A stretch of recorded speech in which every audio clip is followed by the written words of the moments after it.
The Toronto Islands were originally home to the Ojibwa and Mississauga Native peoples, who used the land as sacred healing grounds. Families began building homes along the island's waterfront, beginning in the late 1800s, and communities developed up until the 1950s, at which point there were 630 homes, as well as a movie theater, hotels, dance halls, many stores, and even a bowling alley.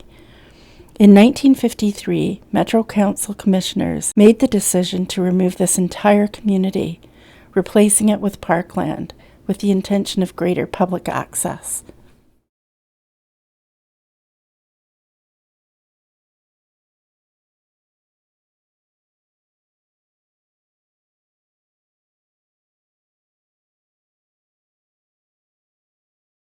Where we lived in the last years of the living all winter on the island, we lived where the hotel was situated on the main avenue from the bridge.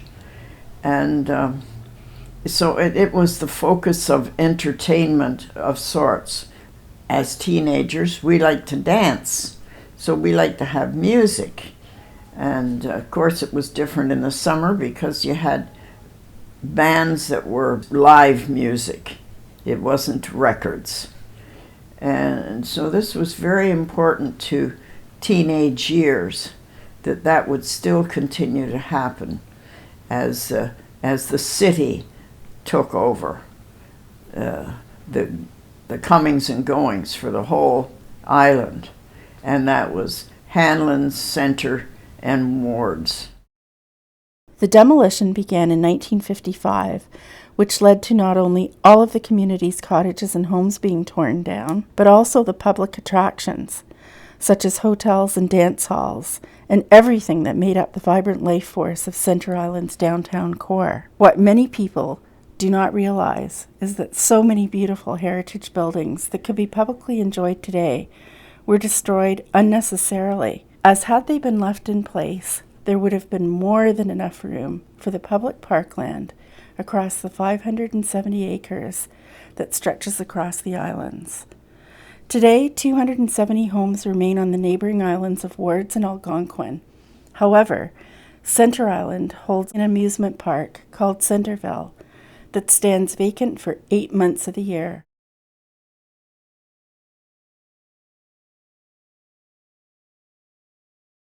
The island was a great place to grow up. I remember it fondly. I remember all the good times that we had over there with one baking truck, one milk truck, 2 fire trucks, and 1 police car. That's all we had over there. There were no cars running around, nothing to look out for that was dangerous. We just lived a very quiet, peaceful life there. And we always had the city to go to when we wanted to shop or go to a movie or get away, but we were away from it all living on the island, yet we were only 10 minutes away from the city. I remember a lot of things that were truly amazing about the island. The close community, the amazing beaches and great weather in the summer, fishing every day, boating. It's all gone now. One of the other things that I remember is what it was like when the city made the decision to start tearing the houses down. It was really traumatic for all the kids there. I remember seeing my friend's house being torn down and lying in rubble just 3 doors away. I remember my grandparents' hotel on Manitou Road being torn down. It was really difficult to handle. It was difficult to leave the island.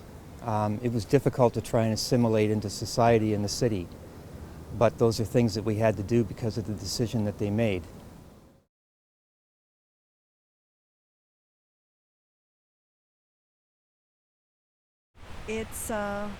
It's unbelievable how busy this place was as a residential island. Looking over, I can remember the hotel. It seemed adjoining the hotel. There was an ice cream stand parlor and very busy. Everybody who came off the ferry docks would be lured in by the ice cream cones, which were generous as I remember. And on the other side, there was a huge dance floor, outdoor dance floor. You could dance under the stars.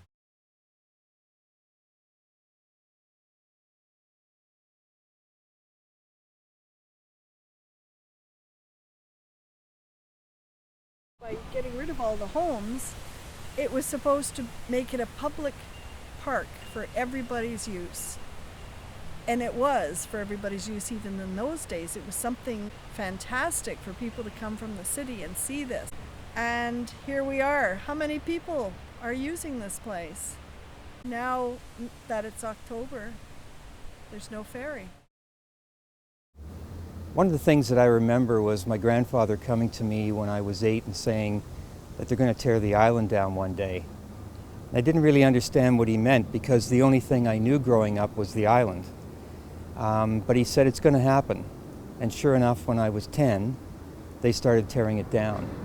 And they made the decision because there were 3,000 people living on the island, and the city didn't really feel it was fair for us to have the right to be there and the other people not to be able to come over and enjoy the full extent of the island. So by taking all the houses down, everybody in the city could enjoy the island. So I don't not understand why they did it, but certainly it was painful.